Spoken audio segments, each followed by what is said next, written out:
जय श्री कृष्णा, जय श्री राधे, हर हर महादेव। मैं कृष्णा।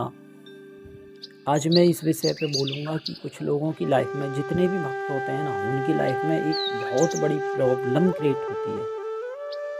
और वो प्रॉब्लम क्रिएट होती है कि जब भी वो भक्ति के मार्ग पे चलते हैं तो उनके साथ ना रोका टोकी ज़्यादा होती है। उनके साथ इतना रोका टोकी होती है कि अरे इतना भजन कर रहे हो, इतना पूजा पाठ कर रहे हो, इतना ये कर रही हो, बस इन्हीं में लगे रहते हो ऐसे। और ये प्रॉब्लम सारे भक्तों के साथ क्रिएट होती है।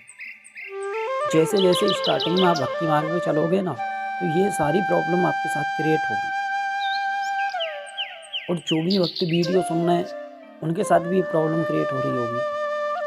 तो अगर आप किसी भक्त के साथ में ऐसी प्रॉब्लम क्रिएट हो रही है, या आपके संपर्क में किसी भक्त के साथ ऐसी प्रॉब्लम क्रिएट हो रही है, तो मेरा हाथ जोड़ के आपसे निवेदन है कि या तो इस वीडियो को उस तक पहुंचा दीजिएगा, या आप ही उसको बता दीजिएगा कि ऐसी प्रॉब्लम क्रिएट क्यों होती है, ऐसा भक्तों के साथ क्यों होता है कि उनके जब वो भक्ति मार्ग पे आगे बढ़ते हैं तो उनके परिवार वाले, उनके रिश्तेदार, उनके नातेदार और उनके परिवार वाले सब उनको परेशान क्यों करते हैं, क्यों भक्ति से रोकते हैं, क्यों उनकी भक्ति में बाधा डालते हैं। जानते हो क्यों होता है ऐसा?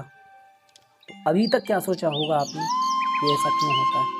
आपने अभी तक अपने मन में बस ये बात बैठा ली होगी कि ऐसा इसलिए हो रहा है कि हमारे कर्म खराब हैं, घर वाले हमको इसलिए परेशान कर रहे हैं, भक्ति में इसलिए बाधाएं ज़्यादा आ रही हैं कि हम बहुत पापी हैं, हमारे बुरे कर्म हैं, हम ज़्यादा दुख भोगना चाहते हैं, भगवान हमको स्वीकार नहीं करना चाहते, भगवान अपनी शरण से हमको ठुकरा रहे हैं। तो ऐसी तो धारणा बनाए रखी होंगी, पर आप बिल्कुल गलत सोच रहे हो। ऐसी धारणा भक्तों के साथ तब बनती है, तब वो ऐसा सोचता है जब कोई उसको गाइडेंस ना मिले, कोई उसको सही मार्गदर्शक ना मिले। और सही मार्गदर्शक ना मिलने के कारण भक्तों के साथ ऐसी प्रॉब्लम क्रिएट होती है कि वो उल्टा उल्टा सोचने लगते हैं। भगवान की अगर कृपा भी हो रही है ना, तो वो भगवान की कृपा को तब तक नहीं देख सकते जब तक उनको कोई सही गाइडेंस करने वाला, कोई गाइड ना मिले, कोई उसको मार्गदर्शक जो सही से बता सके कि तुम्हारे साथ भक्ति मार्ग पे क्या क्या प्रॉब्लम क्रिएट होंगी, क्या क्या होगा आपके साथ, और उस चीज़ को आपको किस तरीके से देखना है। अगर आपके साथ ये चीज़ हो रही है तो इसका भगवान क्या समझाना चाह रहे हैं, अगर ये चीज़ हो रही है तो भगवान क्या देना चाह रहे हैं, ये चीज़ हो रही है तो ये क्या है, भगवान की तरफ से गॉड गिफ्ट है, ये चीज़ हो रही है तो ये क्या है, भगवान की तरफ से क्या उपहार है। ऐसी चीज़ें भक्तों की समझ में नहीं आती, और वो कब तक समझ में नहीं आती कि उनको जब तक योग्य मार्गदर्शक ना मिले। तभी तो कहा गया है कि बिन सत्संग विवेक ना होई। और दूसरी बात, तभी गुरु की आवश्यकता बोली गई है कि बिना गुरु के मार्गदर्शन के ये सब चीज़ें नहीं होती। अगर गुरु नहीं है तो तब तक किसी के योग्य मार्गदर्शक के मार्गदर्शन में चलो, कोई गाइडेंस ऐसा हो जो आपको गाइड करता रहे, आगे के लिए आपको समझाता रहे कि ये जो आपके साथ प्रॉब्लम क्रिएट हो रही है वो इस कारण से हो रही है। और सही गाइडेंस ना मिलने के कारण भक्त यहाँ पर विफल हो जाते हैं, यानी कि पीछे हट जाते हैं और टूट जाते हैं, पूरी तरह से टूट जाते हैं जब तक उनको कोई समझाने वाला ना मिले। लेकिन प्रभु कृपा करके किसी भक्त के हृदय में ऐसी प्रेरणा दे देते हैं कि वो या तो खुद से ही समझ जाता है, या शास्त्र के माध्यम से समझ जाता है, या उसको कोई योग्य गुरु ऐसे मिल जाते हैं जो उसको समझा देते हैं। तो मेरा आप लोगों को बस यही समझाना है कि इस वीडियो के माध्यम से कि अगर कोई भी ऐसे भक्त हों जो इस दुविधा में फंसे हों कि ऐसा हमारे साथ क्यों हो रहा है, तो इस वीडियो के माध्यम से वो समझ सकें कि ऐसा क्यों हो रहा है, और भक्ति पे और दृढ़ता से चल सकें, और भक्ति से पीछे ना हटें, टूटे ना, हताश ना हो, बहुत आगे बढ़ें। क्योंकि सही गाइडेंस ना मिलने के कारण भक्त भटक जाते हैं अक्सर। कहीं कहीं भक्त चाहते हैं कि हमको कोई समझाने वाला, कोई ठीक से गाइडेंस करने वाला मिले, गाइड करने वाला हमको मिले, पर उनको प्रभु की ऐसी कृपा नहीं हो पाती, मिल नहीं पाता। लेकिन किन्हीं लोगों को मिलता है तो वो नहीं समझ पाते। तो कहने का मतलब, एक गाइडेंस होने के कारण सही से जब कोई गाइडेंस मिलता है ना, और कोई समझाने वाला ठीक से मिले, तो हम बहुत अच्छे से समझ पाते हैं कि हमारे साथ ऐसा क्यों हो रहा है, और ऐसा हमारे साथ क्यों होता है। तो सुनिए, ऐसा इसलिए होता है आपकी भक्ति को बढ़ाने के लिए, आपके प्रभु के प्रति जो प्रेम है उसको बढ़ाने के लिए, और आपके अंदर जितना भी संसार के प्रति आसक्ति है, राग है, जितना भी संसार का प्रपंच है, माया का प्रपंच है, घर में आसक्ति, परिवार में आसक्ति, रिश्ते नातों में आसक्ति, जितने भी आपके लोग हैं सबसे आसक्ति जो है उस आसक्ति को तोड़ने के लिए, संसार से आसक्ति को हटाने के लिए और भगवान में दिनों दिन आपका प्रेम बढ़ाने के लिए भगवान ऐसी कृपा करते हैं। कौन सी कृपा? और वही कि आपके परिवार वाले भक्ति में आपको मतलब बाधा पहुंचाएंगे, आपको उल्टा सीधा बोलेंगे, आपको भक्ति नहीं करने देंगे। और जब वो आपके साथ ऐसा करेंगे तब आपके साथ क्या होगा? आपका और ज़्यादा प्रभु में प्रेम बढ़ने लगता है, आपको और ज़्यादा प्रभु की याद आने लगती है, आप प्रभु के लिए रोने लगते हो। और जो लोग आपको भक्ति से हटा रहे हैं वो आपके अपने ही होते हैं, जिनको आप कल तक अपने माने हुए थे, जिनके लिए आप रो रहे थे, जिनके लिए आपकी इतनी आसक्ति उनको छोड़ते नहीं बनना था, वही लोग 2-4 दिन में आपको ना शत्रु दिखने लगते हैं और आप उन लोगों से ना कटने लगते हो। धीरे धीरे उन लोगों से बिल्कुल अलग हो जाते हो, धीरे धीरे हट जाते हो। क्यों हट जाते हो? क्योंकि आपके बस की नहीं है अपने आप से हटना। इसीलिए प्रभु ऐसी कृपा करके आपको अपने आप ही घर बार छुटा देते हैं, आपका मन हटा देते हैं बिल्कुल उन लोगों से। कहते हैं नहीं, मेरे तो गिरधर गोपाल दूसरो न कोई। तो जब गिरधर गोपाल अच्छे लगने लग जाते हैं तो दूसरे अपने आप छूट जाते हैं। और गिरधर गोपाल कब अच्छे लगते हैं? गिरधर गोपाल तभी अच्छे लगते हैं जब हमको परिवार से, जिन लोगों से हमारी आसक्ति है, जिन लोगों से हमारा प्रेम है, जिन लोगों में हमारी इतनी आसक्ति बन चुकी है कि जिन विषय भोगी लोगों को हम छोड़ नहीं सकते, जिन विषय भोगी लोगों के लिए हम दिन रात इतने आसक्त हुए जा रहे हैं कि भगवान तक को भूले बैठे, वही लोग आपको जब भक्ति में रोका टोकी करेंगे, आपको दुख देंगे, तो वह लोग अपने आप ही आपके मन से निकल जाते हैं।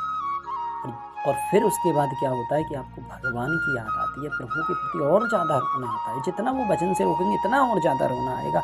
क्यों? क्योंकि इसलिए ऐसा होता है, क्योंकि अगर ऐसा ना हो तो इसके दुष्परिणाम भी सुन लीजिए। अगर आपके घर वाले आपको भक्ति से ना रोकें, आपको कष्ट ना पहुँचाएँ और आपसे यही कहें भाई आराम से भजन करो, तो आप भजन करने वाले नहीं हो। फिर ना आपसे भक्ति होगी, ना भजन होगा, ना प्रभु की याद। तो आप भूल ही जाइए कि प्रभु की याद तो बिल्कुल नहीं आएगी आपको। क्यों नहीं आएगी? क्योंकि मन का ये स्वभाव है कि जिस चीज़ से मन को रोका जाए, मन उसी चीज़ को करने में आनंद लेता है। अगर मान लीजिए किसी का भजन करने को मन कब तक करता है? जब तक उसको भजन से रोका जाए। और ज़्यादा भजन करने का मन करेगा। प्रभु की याद कब आएगी? जब प्रभु के बारे में कोई भला बुरा कहे, तब ज़्यादा प्रभु प्यारे लगते हैं।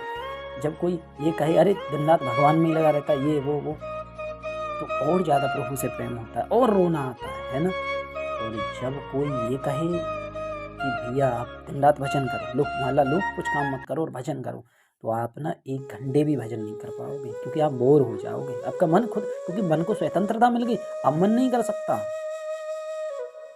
ना। आपको प्रभु की याद आएगी, फिर प्रभु को भूल ही जाओगे, फिर प्रभु की याद ही नहीं आएगी, फिर किसकी याद आएगी?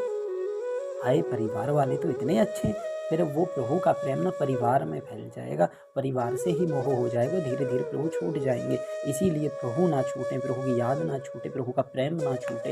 इस कारण से प्रभु आपके आसक्ति जनों से आपको दुख दिलाते हैं, रोक टोक दिलाते हैं। बस इसी कारण से ऐसा होता है कि आपके परिवार वाले आपको रोकते हैं, टोकते हैं, आपको भला बुरा कहते हैं। क्यों? क्योंकि जब वो आपके बारे में, जिससे आप प्रेम कर रहे हो प्रभु से, उसके बारे में जब बुरा भला बोलेंगे तो और ज़्यादा प्रभु आपको प्यारे लगने लग जाएंगे, और ज़्यादा दर्द जगेगा, और ज़्यादा दर्द जगेगा। वो कहते हैं ना कि जब रोका जाता है ना, ये मन को जहाँ से रोका जाएगा वो वहीं की तड़प और ज़्यादा बढ़ती है। तो इस तड़प को बढ़ाने के लिए प्रभु ऐसी लीलाएं करते हैं। और इस लीला को, इस प्रभु की लीला, जिस भी भक्त पे ये प्रभु की लीला हो रही है, वो अपने को परम सौभाग्यशाली समझे और ये मान ले कि प्रभु ने मुझे स्वीकार कर लिया। इसी कारण मेरे घर वाले मुझको भक्ति से रोक रहे हैं, क्योंकि जब तक आपके घर वाले भक्ति से नहीं रोकेंगे तब तक ये समझना कि प्रभु ने भी आपको ठीक से स्वीकारा नहीं है। तो प्रभु आपके अंदर दर्द नहीं जगाना चाह रहे, क्योंकि दर्द इसके बिना जग ही नहीं सकता। मेरी लाइफ का खुद का अनुभव बता रहा हूँ, दर्द इसके बिना जग ही नहीं सकता। कभी मेरी लाइफ में जब प्रभु के प्रति ऐसी हलचल हुई ना, तो इतना दर्द था कि रोना आता था। और जब पूरी छूट मिल गई तो फिर रोना निकल गया, फिर रोना नहीं आता। रोना तब तक नहीं आएगा जब तक आपको छूट मिल जाएगी पूरी भजन करने की, भक्ति करने की, फिर आपको भगवान के लिए रोना नहीं आएगा। और अगर रोना नहीं आ रहा है तो अगर कोई रोकने लगे ना भक्ति से, तो समझ लेना उसी दिन से रोना चालू हो जाएगा आपका प्रभु की याद में। प्रभु की याद में रोता वही है जहाँ से आपको रोका जाएगा। मीरा जी को रोका, और जितना रोका इतना मीरा जी और आगे बढ़ गई। नरसिंह जी, रत्नावती, ये सब लोग ऐसे ही तो भक्ति पे आगे बढ़े। तो इस चीज़ को प्रभु की लीला समझिए कि प्रभु की बहुत बड़ी कृपा है जिस भी भक्त पे हो रही है।